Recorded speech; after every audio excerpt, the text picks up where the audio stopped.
Op een hichteblowen van alles wat er in Blaja bad, dan hoeg je net meer heel Facebook, Instagram of een digitale nieuwsbrief uit scrollen.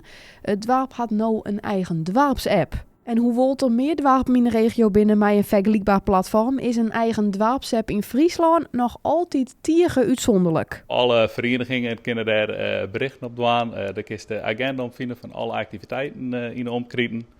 En ik heb algemene informatie over het dorp. Ik wil toch dat alle verenigingen samenkomen in één omjouwing. En los van social media, want dat had bijvoorbeeld niet iedereen. Maar iedereen had wel een telefoon en daar kan een app op.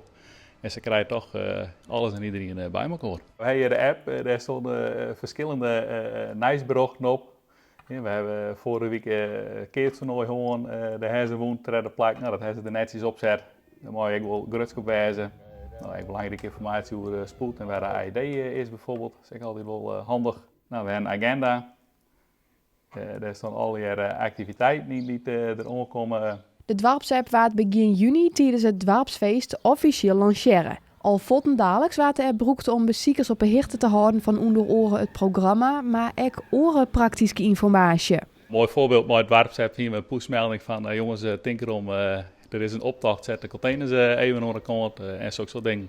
Help even met de tent opruimen of door dit of dit er gewoon met het feest. Nou, zo'n soort zaken hebben we nou voornamelijk pusht en hopelijk doen we dat meer dan. Blaje telt zo'n 844 inwoners en in kwarte tijd hebben we al zo'n 350 mensen de dorpsapp installeren. Ik hoop dat het hele dorp hem installeert straks en dat we daar groot gebruik van maken, zodat we altijd op de hichte zijn.